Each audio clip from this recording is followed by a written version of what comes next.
I've seen so many hobbyists start a CNC project with a super cheap kit, only to end up with a machine that stalls on the first piece of hardwood or drags a piece of aluminum across the workbench like it's made of plastic.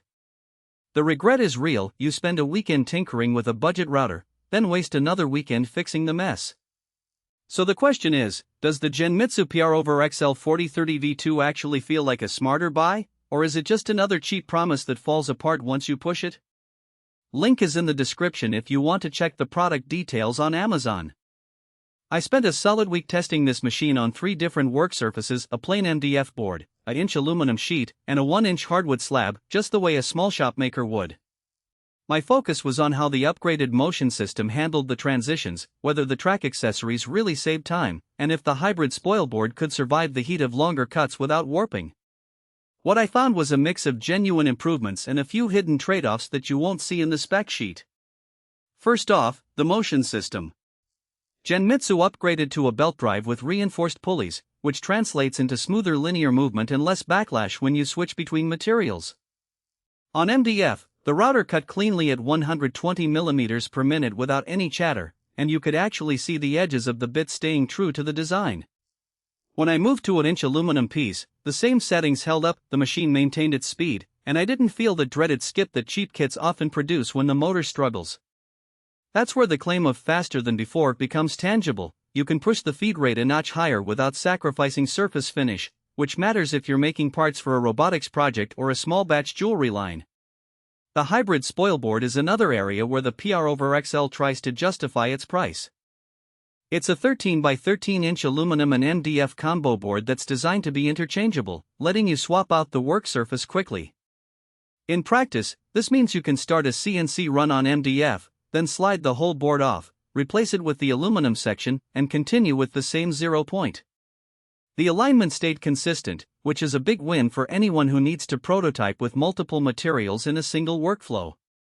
The aluminum side did get a bit warm after a long run, but the MDF portion stayed cool, confirming the enhanced durability claim. The board isn't melting after hours of cutting. Now, the track system. Genmitsu includes a set of track rails that run along the edges of the Spoilboard, allowing you to secure clamps, cable guides, or even a vacuum hold down without drilling new holes each time.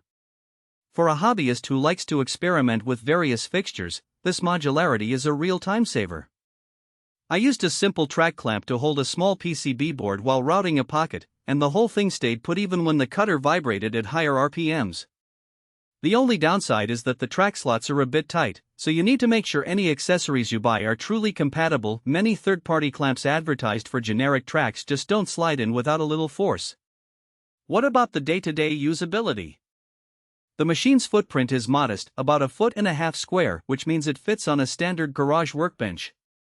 The control panel is a straightforward USB interface that works with popular open-source firmware like GRBL, so you can hook it up to your laptop and use typical code senders.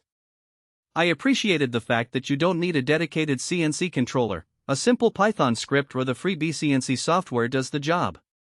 However, the machine's power supply is limited to 350W, so you'll notice a slowdown when you try to cut dense hardwood at deep passes. In those cases, you'll need to lift the bit more frequently, which adds to the overall cutting time. It's not a deal breaker, but it's something to consider if you plan to produce large, thick wooden parts on a regular basis. Who should buy the PROVerXL? If you're a maker who already has a basic understanding of CNC workflows, you know how to generate code, you've set up a workbench, and you need a reliable, medium-sized router that can handle both MDF and thin aluminum without constantly recalibrating, this machine hits the sweet spot. It's also a solid choice for educators who want a classroom-friendly CNC that can demonstrate material changes without breaking the budget.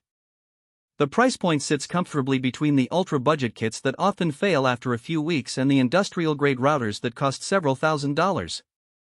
For those who need a step up in capability but aren't ready to invest in a full-size gantry, the PROVerXL feels like a logical progression. On the flip side, you should skip it if you're looking for a workhorse that will run 24/7 in a production environment, or if you need to cut thick hardwood or large aluminum sheets on a daily basis. The belt drive, while smoother than a geared